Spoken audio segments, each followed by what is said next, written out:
მარნეულის მუნიციპალიტეტში სოფელი ხიხანი გასული საუკუნის 90-იანი წლების დასაწყისში აჭარელი ეკომიგრანტებისათვის ააშენეს.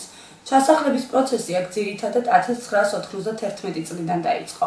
ბოლო ჩასახლება კი 2008-2009 წლებში განხორციელდა, როცა ხულოს მუნიციპალიტეტის სოფელ ქვედათხილვანიდან დაახლოებით 80-მდე ოჯახი ჩამოიყვანეს, რომლებსაც სახელმწიფომ ერთჯერადი ფულადი დახმარება და საყოფაცხოვრებო ნივთებიც გადასცა. თუმცა თხილვანელების დიდი ნაწილი მალევე უკან დაბრუნდა და დღემდე ხულოში რისკის ზონაში აკრძალებენ ცხოვრებას. ეკომიგრანტები უკუმიგრაციის მიზეზად სოფელში ნორმალური ცხოვრებისათვის აუცილებელი პირობების არ ქონას ასახელებენ. ხიხანში განსაკუთრებით მწვავედ დგას წყლის პრობლემა. მიუხედავად იმისა, რომ მიწა საკმაოდ მოსავლიანია, სოფელში სარწყავი არხების არარსებობის გამო ეკომიგრანტთა მფლობელობაში არსებულ ისედაც მცირე მიწებზე მოსავალი მწირია. პრობლემატურია სასმელი წყლის საკითხიც. თავდაპირველად სახლების მშენებლობის დროს სოფელში სასმელი წყალი შეიყვანეს, რომელიც ეკომიგრანტთა პირველ ნაკადს დახვდა. თუმცა მომდევნო წლებში წყლის მილები გაფუჭდა და მას შემდეგ სასმელი წყალი პრობლემად იქცა. სამ დღეში ერთჯერ მოდის და ჟანგიანი და სოფლის ცენტრში არის ორი წყალი და იქიდან მეზიდებით და ვსვავთ ყველა რიგი დგას მაგაზეც. კარგი, თვითონ მიწა როგორაა შემოსავლიანი არის?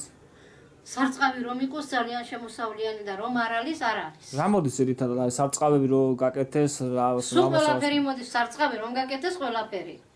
და რომ არ არის ხახვი მაგრამ. ესეც თავიდანვე არ ყოფნა სარწყავი. არა, ჩვენ არ დაგხვედრია და ზოგიერთები ამბობენ იყო და გავაქმდა რა ვიცი. ხიხანში სახელმწიფოს მიერ თხილვანელი ეკომიგრანტებისათვის გაცემულ სახლებში მეტალოპლასმასის ფანჯრებია ჩასმული, თუმცა ეს მხოლოდ გარე ფონია და ნამდვილად არ ასახავს იმ მძიმე ავარიულ მდგომარეობას, რაც აღნიშნულ სახლებშია შექმნილი.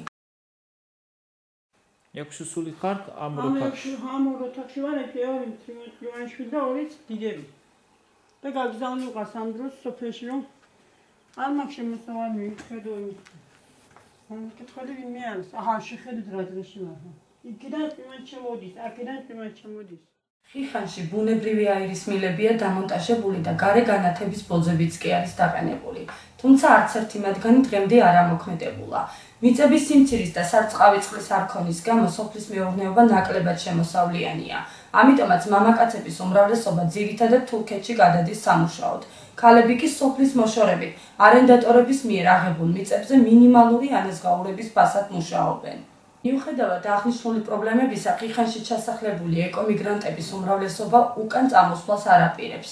ისინი მიიჩნევენ, რომ ძირითადი პრობლემების გადაწყვეტის შემთხვევაში სოფელში ის ეკომიგრანტებიც დაბრუნდებიან, რომლებიც რამოდენიმე წლის წინ ხულოში გადავიდნენ და იქიის ზონაში კვლავ საფრთხის ქვეშ ცხოვრობენ. თქვენ რას ფიქრობთ? თქვენ რჩებით ადგილზე და აგზეთ ცხოვრებას? კი, ვაგრძელებ ცხოვრებას საწევიდი არ მაქვს. მიუხედავად ამ პირობების. ამ პირობებისა საწევიდი არ მაქვს მეტი საშუალება. იქანი აჭარაში ვცხოვრობ და იქაც ხიხაძირიდან ვარ მე თვითონ.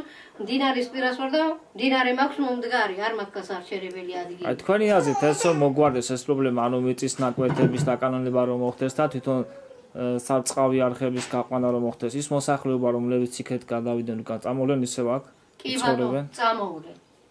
არკაცი ყველას სახლები აქვს აქ, არავინ გაყიდვას არ აპირებს, ეს რომ იქნას ყველა გახსნეს მის ოჯახის კარს და შევა დასახლება დაიწყოს ცხოვრებას.